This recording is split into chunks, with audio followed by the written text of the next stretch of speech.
বিশ্ব ফুটবলের অন্যতম সেরা তারকা ক্রিশ্চিয়ানো রোনালদো সৌদি আরবে যাওয়ার পর থেকেই তার জীবনযাত্রায় ব্যাপক পরিবর্তন আসতে শুরু করে।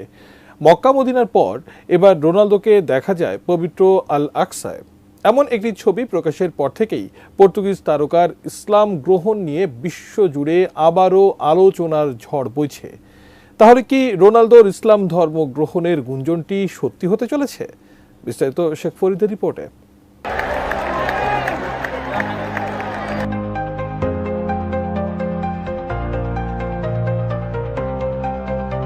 ইসলাম ধর্ম গ্রহণ করতে যাচ্ছেন পর্তুগাল ফুটবল দলের অধিনায়ক ক্রিস্টিয়ানো রোনালদো। এমন খবরে তোলপাড় হয়ে ওঠে সারা বিশ্ব। সম্প্রতি সামাজিক মাধ্যমে রোনালদোর একটি ছবি ভাইরাল হয়েছে, যেখানে পর্তুগালের অধিনায়ক ও তার স্ত্রী জর্জিনা রদ্রিগেজকে পবিত্র আল আকসা মসজিদে ধর্মীয় পোশাকে দেখা গেছে। এছাড়াও ছবিতে রোনালদোকে পাঞ্জাবি এবং জর্জিনাকে বোরখা পরিহিত অবস্থায় দেখা যায়।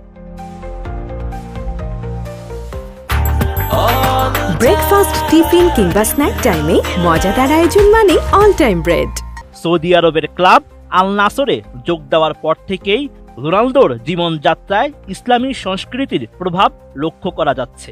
সম্প্রতি তার সাবেক সতীর্থ ও আল নাসরের গোলকিপার ওয়ালিদ আবদুল্লাহ রোনালদোর ইসলাম ধর্ম গ্রহণ নিয়ে মন্তব্য করেন। সৌদি আরবের এক টিভি অনুষ্ঠানে ওয়ালিদ জানান, রোনালদো সত্যি ইসলাম ধর্ম গ্রহণ করতে চান। তিনি পর্তুগালের এই অধিনায়কের সঙ্গে এ বিষয়ে কথা বলেছেন এবং তিনি আগ্রহ প্রকাশ করেছেন। গোল করার পর এরই মধ্যে রোনালদো সেজদাও দিয়েছেন। তিনি সবসময় সহ খেলোয়াড়দের নামাজ ও ইসলামী নিয়ম মেনে চলতে উৎসাহিত করেন।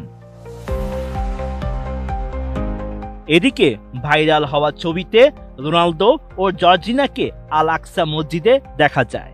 এই ছবি প্রকাশের পর থেকেই তাদের ইসলাম ধর্ম গ্রহণ নিয়ে আবারও বিশ্বজুড়ে আলোচনার ঝড় বইছে। মুসলিম সম্প্রদায়ের কাছে আল আকসা মসজিদ অত্যন্ত পবিত্র স্থান। ছবিগুলো রোনালদোর ইসলাম গ্রহণের গুঞ্জনকে আরো জোরালো করেছে। তবে রোনালদোর ইসলাম ধর্ম গ্রহণের বিষয়ে এখন পর্যন্ত তার পক্ষ থেকে কোনো আনুষ্ঠানিক ঘোষণা আসেনি, কিন্তু ভক্তদের মধ্যে এই নিয়ে কৌতূহলের শেষ নেই। ইসলাম ধর্ম গ্রহণের গুঞ্জন যদি সত্যি হয়, তবে এটি রোনালদোর জীবনের একটি নতুন অধ্যায় হতে পারে। Sheikh Farid, ATN news.